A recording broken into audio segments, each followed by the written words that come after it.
Yesterday, you had a very tough session where you saw many lectures of risk assessment, audit lecture taken very well by Dr. Yogesh, when you just went through the clauses. So today I'm here to talk about document control. Whenever you are talking about NABL, every lab, be it a hospital or private lab, we concentrate more on IQC, equals, because everyone thinks that the auditors are going to come and mainly check how your protocols and how your testings are going. What happens or what we have seen is document control or documentation of QMS is usually missed out. When I say missed out, meaning not that they don't do it, but they feel like once it is written, it is done. No one actually thinks or wonders that we should be reviewing the documents because there are many non-confirmatories coming even in this clause. So in your second session today, post lunch, you have a detailed lecture on NABL, which is going to be taken by Dr. Inde. But I'll just rush you through a few briefs or definitions. So what is NABL? NABL is nothing but National Accreditation Board of Testing and Calibration Laboratories. When you go for NABL, you have an assessment. Yesterday, you have seen that you have an external assessment by NABL. So Dr. Yogesh has told you that there is a team that comes to your laboratory to check whether you are doing everything proper. It is not to find out faults, but actually to get the lab into processes the journey which you have undergone. So when an assessment is taken, it is purely based on ISO 15189-2012 and NABL 112. Now, what is this ISO 15189-2012? It is a comprehensive standard that touches all areas of the laboratory. When you talk about these standards, you have two clauses. That is clause 4, which considers mainly the managerial requirement. In this clause, you have 4.1 to 4.15 and clause 5. That is a technical requirement. In this, you have 5.1 to 5.10. All these clauses will be taken in detail by Dr. Inde.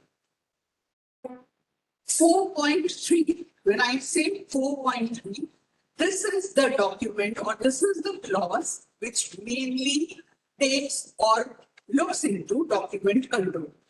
Now, the management system addresses both use and maintenance of documents and records. What is the goal? The major goal of keeping records and documents is to find the information at ease whenever it is needed. Now, when we talk about documents, you must have heard some documents, some records. So let us find out what's the difference between a document and a record. A document is anything that you could use as a reference or guide in doing something. These documents can be revised, replaced, and discarded at any time. This may be created by the lab or the organization or may not be created. The examples are reference materials, manuals, and plan forms. Now, what are records? Records are any document that become an evidence of procedure. So it is a proof that you have done something and it is jotted down, then it becomes a record. And the examples are any correspondences that you have, your MRN, your internal audit, and any filled up form becomes your records. Documents provide written information about policies, processes, and procedures. What are the characteristics of the documents? They communicate information to all persons who need it, including the lab staff, users, may it be the person working in the lab or the managerial person. You have to be very careful and keep in mind that the documents needs to be updated and maintained. They must be changed whenever there is a change in the policy, process, or procedure. Examples of documents include your quality manual, the standard operating procedures, collection manual, your primary sample collection manual, or any manual that is written by the laboratory. Now let's take an overview of documents. Documents are of two types, control document and uncontrolled document. Now what do you mean by control document? A control document is a document that is always correct and the latest version there. Whenever a change is made, it is retrieved and replaced. Then what is an uncontrolled document? An uncontrolled document is the one which was removed from or was never a part of control system. It is not replaced when a new revision is used. Examples are copies of documents made by the user. Now, what is a document control and what does it include? Document controls must be done of anything that may change with version or time. So this may include your policy statements, work instructions, flow charts, procedures, memorandums, plans, agreement, software documentation, master law. Now, what do you mean by master law? We'll go through in the subsequent slides. Now, what should document control include? The minimum requirement is a unique identification, edition, date of edition. Some people use issue number, revision, or version. It means the same. The total number of pages, that means if you have 100 pages, 1 of 100, 2 of 100, who has prepared it, who has authorized it, and who has issued it. This is the minimum that is required in a document control. So how would your normal document control look like? This is what is a document control footer. It will have the name of the laboratory, document number, document name, issue number, issue date. If any amendment is made, amendment number, amendment date. Always remember that whenever an amendment is made, there has to be a sheet in any of the documents which would mention the amendment that is done, who has done the amendment, and it has always to be signed. Now, I'll just put an example wherein if you see down, you have a document name. So that is the quality manual, the page of a quality manual, where it is given you the contents, the page number, and same like I said, the name of the laboratory, the document number, and so and so. Now, just to rush through a few definitions which are very, very important. Now, what is a quality manual? A quality manual is nothing but a document that describes the quality management system of an organization. The quality manual is used using ISO 15189. So every lab would have their own quality manual. Now, what is the purpose of writing a quality manual?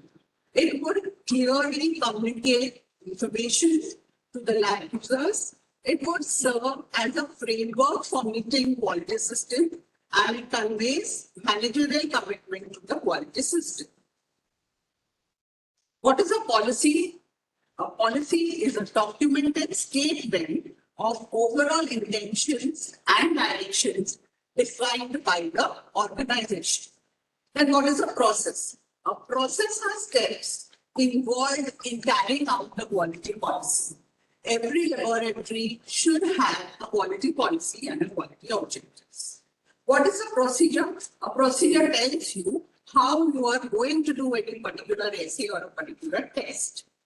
SOPs. You had a lecture yesterday. So what is an SOP? An SOP is nothing but a standard operating procedure. It gives you a detailed information about how and what you are going to do. Now, what are the key points that you have to remember about a quality manual? A quality manual is one official version. It is never finished. Every time you improve, you just keep improving your quality manual. Now, what do you mean by it should be read, understood, and accepted by everyone? The quality manual is usually made by someone senior It may be a quality manager or the lab director. Does that mean that is the end of it? No. Everyone, whether it is a senior technologist or the junior technologist or a new person joining, has to read it. So when I say it should be read, understood, and accepted, that means everyone working in the lab has to read it, and the page has to be signed that you have read and understood. It should be written very clearly, and it should be understandable. The manual or the statements should not be so complicated that it is difficult for people to understand. And last but not the least, it should be dated and signed by the management. What is an SOP? Like I said, it is a document which shows step-by-step instructions. The laboratories may have many SOPs, depending upon what disciplines you are going to take into accreditation, the hematology. Even in hematology, you will have, depending upon the test you do. So any laboratory, hospital, or a standalone will have multiple SOPs that are written. Always remember that the SOPs also have to be read and understood. Now, what is a good SOP? A good SOP should have detailed, clear, and concise, so that the staff who is new or normally also is not particularly performing that test would understand how the procedure has to be done. It has to be reviewed and approved by the laboratory management. Approval, how do you know that it is approved or I have approved it? It has to be signed and dated, and the SOPs are updated on a regular basis. If there are any change in the test given by any company, you should be updating it in the SOP. Now, what are records? Records are collected information produced by the laboratory in the process when you are performing or reporting a laboratory test. So anything that you are performing and you document it, it becomes a record. They need to be easily retrieved and accessed. It should contain information that is permanent. Now you have written some form, something, or it becomes a record, it becomes permanent. You are not going to be revising it or reviewing it every time. Some examples are completed forms, chart, sample logs, patient record, your IQC data, your EQUAS data, and patient report information. Now, why are documents important? Documents are nothing but communicators of your quality system. All policies, processes, and procedures must be written so that everyone will know the proper procedure to carry them out. Now, what is the purpose of document control? Now, if you see on the right side, there is someone who is creating a document, someone reviews it and approves it. It is published, meaning it is written, and it is come into circulation, and later it becomes obsolete and it is archived. So the document by definition requires updation. It assures that the most current version of any document is in the circulation. It should not happen that you have changed some document and the obsolete document is still under circulation and the laboratory is using it. So you should always have the current version in circulation. It should ensure that it should be easily available whenever it is needed. And you should have appropriate archiving of the documents when they need to be released. Now, what are the elements of document control? Whenever you are making any documents, you are going to plan it. So if you see on the right side, you will first see the resources and infrastructure of your organization. You will lay down your policies and objectives. You will have your quality requirements. Then you are going to have your customer requirement. You are going to design it. You will find out what is needed for purchasing of equipment, supplies. You are going to do the calibration of the equipment. Then once everything is done, the routine process is to review. Keep reviewing your documentations for continual improvement. Check for your IQCs. Check for corrective actions, preventive actions. that is called as CAPA. CAPA is nothing but corrective actions and preventive actions. Check for your quality performance. Check how your machines are working. Check how your quality check should not be only of machines, but you should also see that the technician who is performing or the person who is doing the essay is well read about what the person is doing. So all documents have to be reviewed. Now, when I say staff performances, you also have in your 5.1 your staff training, which needs to be recorded. In an MBA, one statement is said by all assessors. If it is not documented, it is not done. However much you say that, yes, you are doing it on regular basis, unless and until you show it written as a document, it would be considered as not done. So the documents are to be reviewed and approved by authorized persons. All documents must carry out, like I said before, the title, the unique identification, page number. Now, what are the elements of document done? Many times you feel that after writing some particular documents, you need to make some small changes. Small changes as hand edits are identified and allowed. But you need to find out at what particular page the hand edit has been done. So in the amendment page, identify and get it signed and approved that who has made a particular change. It cannot happen that I am coming to AM hospital writing something and then hand edit and it is allowed. So it has to be signed. That means that the authorized person has made the edits. The changes of the documents are identified. Like I said, it has to be periodically reviewed. Every lab should have their own periodic review policy. Once the optional documents are marked, they should be marked and archived. The optional document should never be kept into circulation. That is a non-conformity which are raised. So now when you're talking, what are the steps in having a good documentation? A good documentation, if you see the sentence down, it is so crowded. Anyone would get lost in the document. So a good document should be clear, concise, and user-friendly. A poorly written documents, you will see documents are sometimes written to impress that, oh, my English is good, my grammar is good, and it is so confusing that koi simple vernacular person is not going to understand. So no, don't write 10 words, write one word which is precise and concise so that the person using it would understand. Make the procedures written very user-friendly. Use sentences starting with verb. Avoid passive voice. Make it clear who's making or who's performing the task. Use spaces. Don't keep it so narrow. I want to write some 100 pages, so I want to make it very narrow. Keep spacing so that the person who's reading the document understands it clearly.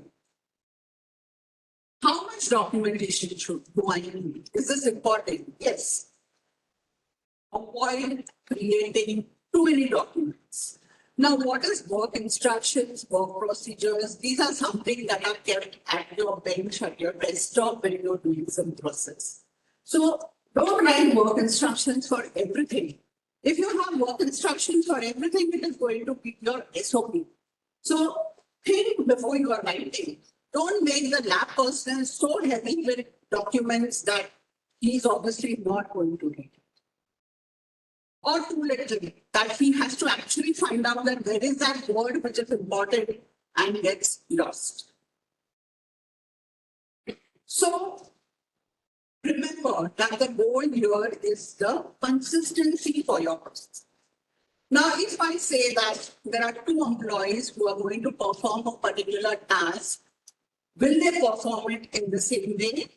Suppose if your answer is maybe not. In that case, that means that a work instruction is important. Now, you have two technologists performing a particular essay in a particular department. Now, one person is not there and you switch between the staff. The other person should be able to understand what he is going to be doing. In that case, work instructions written properly, point-wise, will help. All the documents have to be in a proper document control system. You must have seen this in your first or second lecture. You have in your system your quality manuals, your procedures, and your work instructions. Clarify your terminologies. Procedure describes the processes. Work instruction tells you how to perform the process. Now, what I'm going to control, like I have already mentioned before, policy statements, instructions for use, flow charts, calibrations, procedures, these are all that needs to be controlled. Now, this is the master log that I was talking about. Now, this is very, very important because this log will tell you at one go during the audit or even during your normal reading which document is there. So everyone may have their own master log, but it is important to have a master log with current version. This is just an example from my laboratory to show you where we have given the numbers as DNE so that we come to know which department would, which section would have for biochemistry and which would have for biology. Now all the documentations are done. Now where are you going to store it? Where are you going to keep your documents? This would depend on your infrastructure. You may choose a simple Word format, that is your Word, or you may have your own controlled software. Now, based on your lab size, the availability that is available, it's not that NAPL is done only by big hospitals. There are small labs also who are doing it. So depending upon the infrastructure, choose what is best. Some people may feel I'm going to keep some documents as files. Some people would like to have a Word document.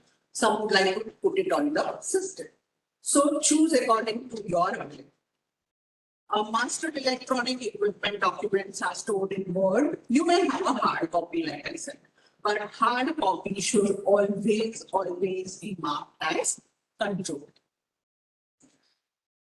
A simple hard copy, one person is designated. That person may be called as a quality manager or a document control coordinator. Now, what does this person do? He will make a master list of all the documents. The purpose is that there is a proper revision so that the documents are distributed or whatever are distributed under current version and outdated documents are removed and archived.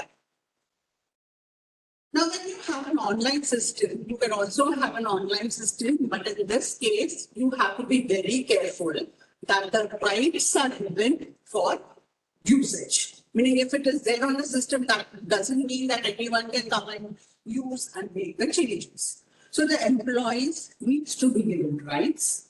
System administrator, author, editor, approve and reload. So each and every person, according to the hierarchy, has to be given the rights. Authors write the procedure of workers. And here I have written authors because the terminology may differ as per the laboratory. So there is someone who is going to be writing the workflow and your instructions. Then it is sent for review, and once it is approved, it moves into a controlled document. The documents may be reviewed on the screen. Printed documents, like I said, you have to mark it controlled documents. Always sign and date the document. Some hard copy distribution must be necessary. A master list must be kept. And once again, controlled hard copies need to be identified. I am repeating this because whenever we go for an assessment, this is clause 4.3, something which is normally missed out. And in spite of labs being really good in their systems, in their QCs, they didn't get non-confirmatories because of the document control. The master file again is a current print revision. Once again, simple cabinet file in an electronic system.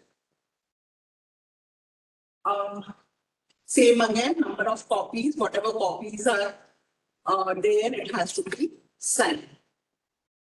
Even the documents of external origin, like references used for documentation, should be kept, and if there are some changes made, the old ones needs to be removed and it as obsolete. Now, what are the common problems with the document control that we face? Whoever is writing a document should understand the difference between process and work instructions. Revisions take too long. Like I said in the beginning, only people write a document and you feel that it's done for lifetime. Now there is no need for revision. So revisions take long and documents are not kept as a current book. There is a process for tracking changes or training. Inconsistent use of other documents like forms, attachments, drawings, and documents of external origin. Common problems that we normally see are approval, distribution of the list. Now, many times in one section, you will have a revision number 1, another section, then it will be revision number 4. So all the distributions have to be as per the current revision. Too many documents are distributed. There is lack of control of external origin. Avoid all this by planning well in time. If you plan in time and you know that you are going to have a yearly review of all your documents, fix up a date of a particular month or a particular at the 1st or 15th of a particular month, and you keep in mind that you need to review these documents every day. So then there would be a proper review of documents. Plan ahead, all the pieces will fall in place. So document control is something which is really very simple. If you know what you have to do, at what time you have to do, and once the documents are obsolete, please see that they are archived. If it is in hard copy, it can be kept at some different place. If it is online, you can put a separate folder for obsolete documents. So, thank you very much. And I hope I'll not bore you because it's a very small but very, very important clause of enabling. Thank you very much.